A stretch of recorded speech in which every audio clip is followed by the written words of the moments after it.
تو میرے بھائیوں سنیے، ہم نے بہت سی مخلوقات پر انسان کو فضیلت دی ہے. اللہ نے یہ نہیں کہا کہ مسلمان کو فضیلت دی ہے، انسان کو فضیلت دی ہے. اس سے بہترین انسانیت کی تعلیم دنیا کے کس مذہب کے اندر ہمیں ملے گی؟ اتنی اچھی تعلیم کو کبھی انڈیا ٹی وی والے سے کہہ دو ذرا دکھا دو، زی ہندوستان کو بولو ذرا دکھا دو، سب کی نانی مر جائے گی. یہ نہیں دکھائیں گے. یہ دکھائیں گے ایک آدمی اگر داڑھی والا، اس کے چہرے پہ داڑھی، چاہے وہ نماز پڑھتا ہو یا نہ پڑھتا ہو، روزہ رکھتا ہو یا نہ رکھتا ہو، اگر اس سے انسان ہونے کے ناطے سے کوئی غلطی ہو جائے تو اس کو اسلام سے جوڑ کر فوراً دکھانے کی کوشش کرتے ہیں. فوراً. قرآن کریم کی آیت بتا رہی ہے کہ انسانیت کی عزت کیا ہے. اس آیت کو پھر سے سنیے اور اس کے ترجمے پر غور کیجیے. وَلَقَدْ كَرَّمْنَا بَنِي آدَمَ وَحَمَلْنَاهُمْ فِي الْبَرِّ وَالْبَحْرِ وَرَزَقْنَاهُمْ مِنَ الطَّيِّبَاتِ وَفَضَّلْنَاهُمْ عَلَى كَثِيرٍ مِّمَّنْ خَلَقْنَا تَفْضِيلًا. ہم نے بنی نوع انسانیت کو، ہم نے بنی آدم کو، ہم نے ساری دنیا کے انسانوں کو عزت بخشی ہے، مکرم بنایا، باعزت بنایا ہے.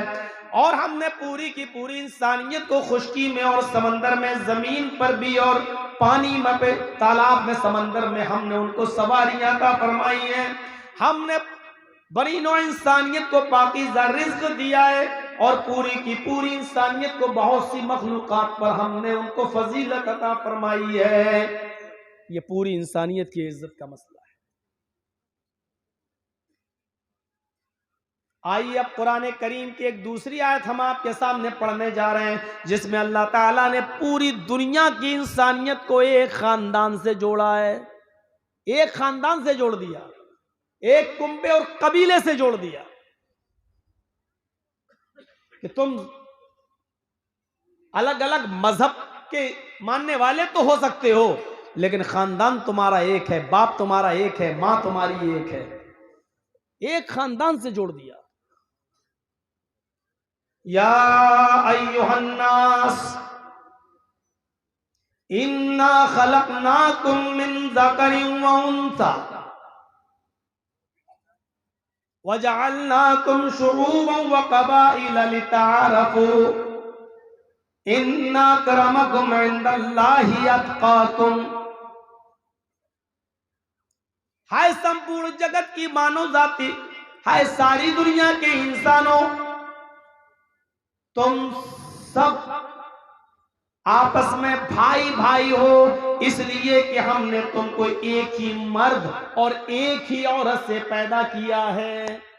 ان خلقناکم من ذکر و انثی، تمہارا باپ ایک، تمہاری ماں ایک، ایک ہی مرد اور ایک ہی عورت کی سنتان ہو تم، ایک ہی پرم پتا کے بیٹے ہو، تمہارا ایک ہی باپ ہے آدم، تم سب کی ایک ہی ماں ہے حوا. اسی کو تم منو کہہ لو، آشو کہہ لو، اور تمہاری ایک ہی ماں ہے حوا، جس کو تم شتروپا کہہ لو یا حوتی کہہ لو.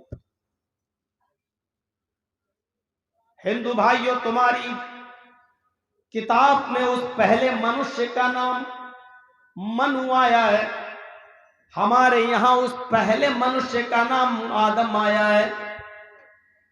ہم نے منو مان لیا ہے، لیکن آپ آدم ماننے کے لیے تیار نہیں ہو. آپ کی کتاب میں اس ماں کا نام جس کے سب بیٹے ہیں، اس کا نام شتروپا بتایا گیا، ہمارے یہاں حوا بتایا گیا.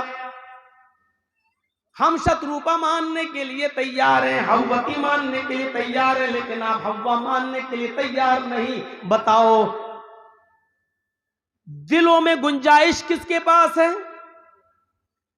ہمارے اندر ہے یا آپ کے اندر ہے؟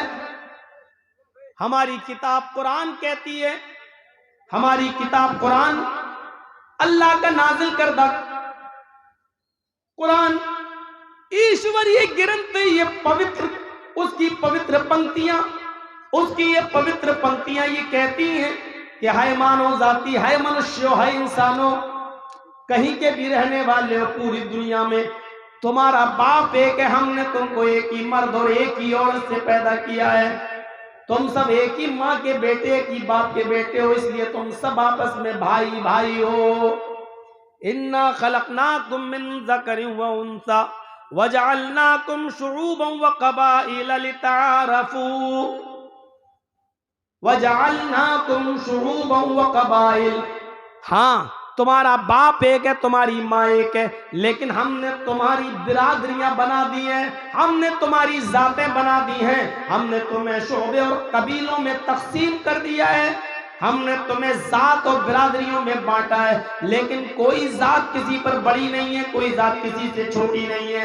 ہم نے تمہیں قبیلے اور برادریوں میں صرف اس لیے بانٹا ہے لِتَعَارَفُوا، تاکہ تم ایک دوسرے کو پہچان لو، تاکہ تم ایک دوسرے کو پہچان سکو۔ میرا نام جرجیس، ایک قبیلہ ہے، دوسرے قبیلے دوسرے خاندان میں بھی کوئی جرجیس، اچھا آپ کا نام جرجیس، اچھا ایک جرجیس آیا تھا، کون؟ اچھا اچھا اچھا وہ خان، اچھا اچھا وہ انصاری، یہ لیجیے اب پہچان ہو گئی۔ اور اگر قبیلے اور ذات اور برادریاں نہیں بنائی ہوتی تو کوئی پہچان نہیں ہوتی۔ تو اللہ نے کہا ہم نے صرف تعارف کے لیے اور پہچان، تاکہ تم ایک دوسرے کو پہچان سکو، صرف پہچاننے کے لیے تمہاری ذاتیں برادریاں قبیلے بنائے ہیں۔ کوئی کسی پر بڑا کوئی کسی سے چھوٹا، یہ اگر کہتے ہو تو سب سے بڑے جاہل ہو۔ جہالت کی بو ہے یہاں سے اٹھتی ہے۔ خان یہ کہے کہ میں سب سے اونچی قوم ہوں، اور وہ یہ کہے کہ یہ برادری سب سے نیچی برادری ہے۔ سید کہے کہ میں سب سے اونچی قوم ہوں اور فلاں برادری سب سے نیچی۔ اگر کوئی یہ کہتا ہے تو وہ دنیا کا سب سے بڑا جاہل انسان ہے۔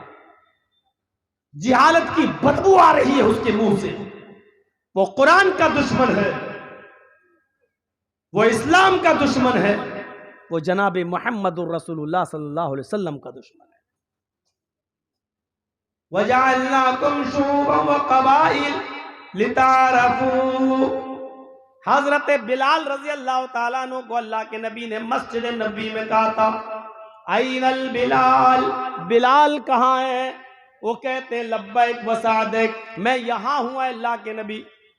فرمایا اے بلال، ایسا کون سا نیک عمل کرتے ہو، ایسا کون سا اچھا کام کرتے ہو کہ میں نے جنت کے اندر تمہارے جوتوں کی آواز سنی؟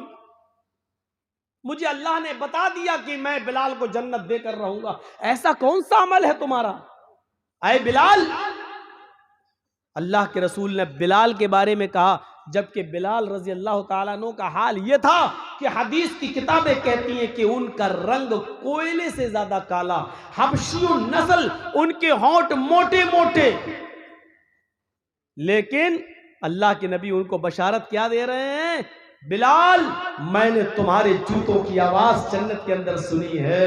بڑے بڑے امیر اور دولت مند صحابہ منہ تکتے رہ گئے، ایک موٹے ہونٹ والے، ایک کالے انسان کو، سیاہ فام انسان کو، حبشی نسل انسان کو جنت میں جانے کی خوشخبری فیضان جناب رسالت معاب کی عدالت سے مل رہی ہے۔ یہ فخر ملا ہے، یہ فخر تھا۔ یہ خانہ کعبہ کی بلندی پر کھڑے ہو کر اگر آذان دینے کا شرف کسی کو حاصل ہوا تو حضرت بلال رضی اللہ تعالیٰ عنہ کو حاصل ہوا۔ اللہ کے نبی صلی اللہ علیہ وسلم نے خانہ کعبہ کی وہ چابی حضرت بلال کے ہاتھ میں دی، اے بلال تم آذان دو گے، آذان دینے کا شرف اسی حبشی نسل، اسی کالے کلوٹے انسان کو دیا گیا جس کے بارے میں حدیث کی کتاب کہتی ہے کہ وہ کوئلے سے زیادہ کالے۔ لیکن غور کیجئے کہ یہ شرف، یہ بزرگی اگر مل رہی ہے تو حضرت بلال رضی اللہ تعالیٰ عنہ کو ملی، کوئی چھوٹا اور بڑا نہیں ہے۔ خطبہ حجۃ الوداع میں جب اللہ کے نبی صلی اللہ علیہ وسلم خطبہ دے رہے تھے، زندگی کا آخری خطبہ تھا، جناب محمد رسول اللہ صلی اللہ علیہ وسلم جہاں اصول اور منصور بتلا رہے تھے، جہاں بہت سی چیزوں کا حکم دے رہے تھے اور بہت سی چیزوں سے منع کر رہے تھے، انہی چیزوں میں سے آپ نے خطبہ حجۃ الوداع کے اندر، آخری خطبے کے اندر آپ نے یہ بھی فرمایا